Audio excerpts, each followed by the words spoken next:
Doctor ശരിക്കും ആ കുട്ടിക്ക് എന്താ സംഭവിച്ചത്? ആ കുട്ടിക്ക് പാരസെറ്റമോൾ ഓവർ ഡോസേജ് പറ്റിയാണ്. അപ്പം ഡോക്ടർ ആ കുട്ടി പനിയായിട്ട് ഡോക്ടർക്ക് പോയി. എന്നുവെച്ചാൽ ഡോക്ടർ പനീരെ മരുന്ന് കുട്ടിയുടെ നമ്മളെപ്പം പനീരെ മരുന്ന് ഏത് മരുന്നായാലും പീഡിയാട്രിക്സിൽ മരുന്ന് എഴുതുമ്പോൾ കുട്ടിയുടെ വെയിറ്റ് നോക്കിയിട്ട് മാത്രമേ നമ്മൾ മരുന്ന് കൊടുക്കൂ. അപ്പോൾ എല്ലാ മരുന്നിൻ്റെ ഡോസും ആ കുട്ടിയുടെ 1 കിലോഗ്രാം വെയിറ്റിന് എത്ര മരുന്ന് കൊടുക്കേണ്ടത് അനുസരിച്ചിരിക്കും. ഡോക്ടർ അത് പ്രകാരം പാരസെറ്റമോൾ കൊടുത്തു കുട്ടിക്ക്. അപ്പോൾ പാരസെറ്റമോളിൻ്റെ ഡോസ് നമ്മൾ പറയാച്ചാൽ ആദ്യം കൊടുക്കുക നമ്മൾ 15 മില്ലിഗ്രാം 1 കിലോഗ്രാമിന് വെച്ചിട്ട് 3-4 നേരം കൊടുക്കും. അപ്പോൾ മാക്സിമം ഒരു ദിവസം നമുക്ക് കൊടുക്കാൻ പറ്റുന്ന ഡോസ് 60 മില്ലിഗ്രാമാണ് 1 കിലോഗ്രാമിന്. അത് നമ്മൾ സാധാരണ കൊടുക്കുന്ന ഡോസ്.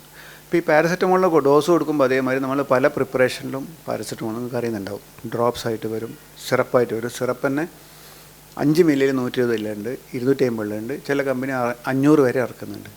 ടാബ്ലറ്റ് ആണെങ്കിൽ 250 ടാബ്ലറ്റ് ഉണ്ട്, 500 ടാബ്ലറ്റ് ഉണ്ട്, 650 ടാബ്ലറ്റ് ഉണ്ട്, 1 ഗ്രാമിൻ്റെ ടാബ്ലറ്റ് ഉണ്ട്. ഇതെല്ലാം നമ്മൾ ഓരോ വയസ്സിന് കരുതി കൊടുക്കുന്ന കാര്യങ്ങളാണ്.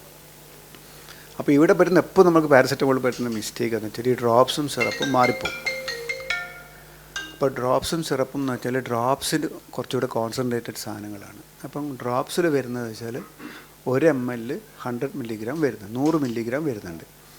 സിറപ്പ് ഡോക്ടർ കൊടുത്തത് 5 മില്ലി 120 കൊടുക്കേണ്ടതിന് പകരം ഈ കുട്ടികൾ ഇവർ എന്താ ചെയ്തത് വെച്ചാൽ ഇവർ ഡ്രോപ്സ് 1 മില്ലിയിൽ 100 മില്ലിഗ്രാം, അതായത് 5 മില്ലിയിൽ 500 മില്ലിഗ്രാം ഉള്ളതാണ് കൊടുത്തത്. അതായത് ഏകദേശം 4-5 ഇരട്ടി കുട്ടിയുടെ ഉള്ളിലെത്തി. അപ്പം ഏത് സാധനങ്ങളെ പോലെ ഇപ്പം ഭക്ഷണവും നിങ്ങൾക്കറിയാമല്ലോ, നമുക്കൊരു ഓവറായിട്ട് കഴിച്ചാൽ ഭക്ഷണം ഒരു പോയിസണായി മാറുമല്ലോ. അതേപോലെ എല്ലാ മരുന്നുകളും നമ്മൾ കൊടുക്കുന്ന ഒരു ടോക്സിക് ഡോസ് ആ ലെവലിലെത്തിയാൽ നമ്മൾ ശരീരത്തിലെ അവയവങ്ങളെ ബാധിക്കാൻ തുടങ്ങും. അതിൽ പാരസെറ്റമോൾ ബാധിക്കുക ലിവറിനെയാണ്. അപ്പോൾ ഈ കുട്ടി നമ്മൾ സാധാരണ പാരസെറ്റമോൾ ഞാൻ നേരത്തെ പറഞ്ഞ പോലെ 60 മില്ലിഗ്രാമാണ് 1 കിലോന് കൊടുക്കേണ്ട മാക്സിമം ഡോസ് ഒരു ദിവസം. ഈ കുട്ടിക്ക് ഇവരത് നമ്മൾ ഇത് 150 മില്ലിഗ്രാം 1 കിലോഗ്രാമിൽ ഒരു ദിവസത്തേക്ക് കൂടിയാൽ നമ്മൾ ടോക്സിക് ഡോസായി. ഈ കുട്ടിയുടെ ഡോസ് ഏകദേശം 170 മില്ലിഗ്രാം 1 കിലോഗ്രാമിനനുസരിച്ച് വരും. വെച്ചാൽ ടോക്സിക് ഡോസിൽ മേലെയാണ് ഈ കുട്ടിക്ക് കൊടുത്തത്. അപ്പോൾ ഇത് മനസ്സിലാക്കിയ ഡോക്ടർ നമ്മളടുത്തേക്ക് വിട്ടു. നോക്കുമ്പോൾ എത്തുമ്പോഴേക്കും ലിവറിൻ്റെ ഫംഗ്ഷൻ ഡോക്ടർ നോക്കുമ്പോൾ തന്നെ കുറച്ച് ആൾട്ടേർഡ് ആയിരുന്നു. അപ്പോൾ ഇവിടെ എത്തിയിട്ട് നമ്മളിൻ്റെ ട്രീറ്റ്മെൻറ്റ് വെച്ചാൽ നമ്മളൊരു NSAID എന്നൊരു മരുന്നാണ് കൊടുക്കുക. എന്ന് വെച്ചാൽ ലിവറിൽ ഫർദർ ഡാമേജ് ഒഴിവാക്കാൻ വേണ്ടിയിട്ടുള്ള മരുന്നാണത്. അപ്പോൾ ലിവറിൻ്റെ ഫംഗ്ഷൻ നമ്മൾ നോക്കുക, ഈ ലിവറിൻ്റെ കുറച്ച് NSAID OT അതുപോലെ നമ്മൾ ഈ INR PT-INR അതാണ് നോക്കുക നമ്മൾ. ഈ കുട്ടിയുടെ PT-INR വരുമ്പോൾ തന്നെ 1.2 എത്തി. 1.2 മേലെയാണ് അബ്നോർമൽ എന്ന് പറയാം. 1.2 താഴെ ആയിരിക്കണം. ഈ കുട്ടി ഒരു സ്റ്റേജിലെ കുട്ടിയത് 2.9 വരെ എത്തിയിരുന്നു. പക്ഷേ ഭാഗ്യത്തിന് ഇപ്പോൾ ആ കുട്ടിയത് കുറഞ്ഞ് ഇന്ന് രാവിലെ നോക്കുമ്പോൾ 1.1 ഉള്ളൂ. അതായത് കുട്ടി ആ ഒരു അപകടനില തരണം ചെയ്ത് വരുന്നുണ്ട്. ഇതിൻ്റെ ഏറ്റവും പ്രധാനം വെച്ചാൽ ഈ മരുന്നിൽ നമുക്ക് കുട്ടിക്ക് ഈ റെസ്പോൺസ് ഇല്ലെങ്കിൽ അടുത്ത് നമുക്ക് ഒരേ ഒരു ട്രീറ്റ്മെൻറ്റ് ലിവർ ട്രാൻസ്പ്ലാന്റേഷൻ മാത്രമേ ഉള്ളൂ. ഇതിൽ നിങ്ങൾ പാരൻസ് എല്ലാം മനസ്സിലാക്കിയിരിക്കേണ്ട ഒരു കാര്യം, ഏത് മരുന്നായാലും നിങ്ങൾ ചെയ്യേണ്ടത് വെച്ചാൽ ഡോക്ടർ പറയുന്നത് വളരെ ശ്രദ്ധിക്കുക. നിങ്ങൾ കൊടുക്കുന്ന ആ പ്രിപ്പറേഷൻ ഡോക്ടർ ഉദ്ദേശിച്ച സാധനം തന്നെയാണോ, ഡോക്ടർ പറഞ്ഞ ഡോസിൽ തന്നെയാണ് ഇത് കൊടുക്കുന്നത്. അപ്പം നിങ്ങൾ മനസ്സിൽ വേണ്ടത് വെച്ചാൽ മരുന്ന് പല പല രൂപത്തിലും വരുന്നുണ്ട്. ഇതിൽ ഓരോന്നിലും ഓരോ തരത്തിലാണ് മരുന്നിൻ്റെ ഡോസേജ് വരുന്നത്. ഓരോ കമ്പനിയിലും ഓരോ വ്യത്യാസം ഉണ്ടായിരിക്കാം.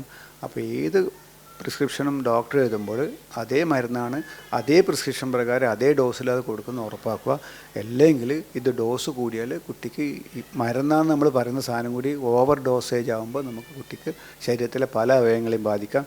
അത് ലിവറാവാം, കിഡ്നി ആവാം, ബ്രെയിൻ ആവാം. ഇതൊക്കെ പലപ്പോഴും ലോങ് ടേം എഫക്റ്റ് വരെ ഉണ്ടാക്കുന്ന പല പ്രശ്നങ്ങളുണ്ടാക്കുക. അതുകൊണ്ട് മരുന്ന് വാങ്ങുമ്പോഴും കൊടുക്കുമ്പോഴും വളരെ വളരെ ശ്രദ്ധിക്കുക. ഈ മെഡിക്കൽ ഷോപ്പിലെ ഈ കാര്യങ്ങളൊക്കെ അറിയാത്ത ആളുകൾ ഇത്തരത്തിൽ ഈ മരുന്ന് കൊടുക്കുന്നത് ഒരു പ്രശ്നം ഉണ്ടാക്കുന്നുണ്ടോ? അതിപ്പോൾ എനിക്ക് അറിയില്ല. ഇപ്പോൾ ഇവിടെ എന്താ സംഭവിച്ചതെന്ന് നമുക്കൊരു തെളിവില്ലാണ്ട് നമുക്ക് പറയാൻ പറ്റില്ല. എന്നാലും പലപ്പോഴും നമ്മളെ പല ഒരു ക്വാളിഫിക്കേഷനിലെ ആൾക്കാരും പല മെഡിക്കൽ ഷോപ്പിൽ നിൽക്കുന്നതായിട്ടാണ് ഞാനൊക്കെ അറിയാം കേൾക്കുന്നത്, എക്സ്പീരിയൻസ് ഇല്ലെങ്കിൽ കൂടി. അപ്പോൾ നിങ്ങൾ എപ്പോഴും പോകേണ്ട നല്ല എക്സ്പീരിയൻസ് ആയ ആൾക്കാർ മാത്രം നിൽക്കുക. എന്തെങ്കിലും സംശയം എപ്പോഴും വരുവാണെങ്കിൽ നിങ്ങൾ അപ്പം തന്നെ ഒന്നുകിൽ വാങ്ങിയ മെഡിക്കൽ ഷോപ്പിലോ അല്ലെങ്കിൽ ഡോക്ടറെയോ അല്ലെങ്കിൽ ആരെങ്കിലും കോൺടാക്ട് ചെയ്തിട്ട് നിങ്ങളത് ഉറപ്പാക്കുക ഡോക്ടറെ. അതായത് സംശയത്തിൻ്റെ പേരിൽ ഒരു സാധനം കൊടുക്കാതിരിക്കുക. അല്ലെങ്കിൽ നിങ്ങൾക്കിപ്പം നമുക്ക് ഗൂഗിൾ ചെയ്യാമല്ലോ. ഇപ്പം ഗൂഗിളിൽ നമ്മൾ ചെയ്ത സാധനങ്ങൾ ഇപ്പം ഡോക്ടർക്ക് ആ മരുന്നിൻ്റെ ഫോട്ടോ എടുത്ത് അയച്ചു കൊടുക്കുക. ഡോക്ടർ ഇത് തന്നെയാണോ നിങ്ങൾ ഉദ്ദേശിച്ചതെന്ന് ചോദിച്ചു നോക്കുക. അപ്പം എന്തെങ്കിലും സംശയം നിങ്ങൾക്ക് തോന്നുവാണെങ്കിൽ അപ്പം ആ മരുന്ന് അവിടെ നിർത്തിയിട്ട് നിങ്ങളതൊന്ന് ഉറപ്പാക്കുക, അതുതന്നെയാണ് മരുന്ന്. അല്ലാതെ മെഡിക്കൽ എല്ലാം എഫക്റ്റ് ചെയ്യുന്നത് നമ്മൾ ഡോസ് നേരത്തെ ഈ കുട്ടിയിൽ സംഭവിച്ച മാതിരി നമ്മൾ ഒരു ഡ്രോപ്സിന് പകരം സിറപ്പിന് പകരം ഡ്രോപ്സ് കൊടുത്തതാണ് ഈ കുട്ടിക്ക് പ്രശ്നമായത്. അതുപോലെ എന്തെങ്കിലും സംശയം വരുവാണെങ്കിൽ നമുക്ക് അപ്പം തന്നെ നിങ്ങൾ പറ്റുന്നത്ര ഡോക്ടറെ തന്നെ കോൺടാക്ട് ചെയ്യുക, അല്ലെങ്കിൽ നിങ്ങൾ അത് വാങ്ങിയ മെഡിക്കൽ ഷോപ്പിൽ ഒന്ന് ക്രോസ് ചെക്ക് ചെയ്യുക, ഇതെന്നെ ശരിയാണെന്നുള്ളത് ഒന്ന് ചെക്ക് ചെയ്തിട്ട് മാത്രം കൊടുക്കുക. സംശയത്തിൻ്റെ പേരിൽ ഒന്നും നിങ്ങൾ കൊടുക്കാതിരിക്കുക. പിന്നെ ഡോക്ടർ പറഞ്ഞിട്ട് ചിലപ്പോൾ ഡോക്ടർ 2 3 4 ദിവസം കഴിഞ്ഞിട്ട് റിവ്യൂ പറയും. അതുവരെ വെയിറ്റ് ചെയ്യാതെ ഒന്ന് പെട്ടെന്ന് പോയിട്ട് ഡോക്ടറെ കണ്ടിട്ട് സംശയങ്ങൾ അപ്പം ഡോക്ടർമാർ എല്ലാ ഡോക്ടർമാരും നിങ്ങളെ സംശയം തീർക്കാനാണ് ഡോക്ടർമാരിയിരിക്കുന്നത്. ഡോക്ടറെ ഒന്നും കാണിക്കാതെ മരുന്ന് കൊടുക്കുന്നതും ഡേഞ്ചറാണ്. അതും നമ്മൾ പനി വരുമ്പോൾ കുട്ടിക്ക് വേറെ കാര്യമായ പ്രശ്നമില്ലെങ്കിൽ ഇപ്പോൾ രാത്രിക്കാന്ന് പനി വന്ന് പെട്ടെന്ന് ഡോക്ടർമാരെ പോയി കാണാൻ പറ്റില്ല. അപ്പം ഡോക്ടർ മുന്നേ അതേ ഡോസിൽ കൊടുത്തു നോക്കാം. പക്ഷേ കുട്ടി അതിന് റെസ്പോണ്ട് ചെയ്യുന്നില്ല, കുട്ടിയുടെ കണ്ടീഷൻ വേഴ്സൺ ചെയ്യുന്നെങ്കിൽ നിശ്ചയമായും നിങ്ങൾ ഡോക്ടറെ അടുത്ത് പോയി കാണാൻ പറ്റും, സംശയമില്ലാതെ.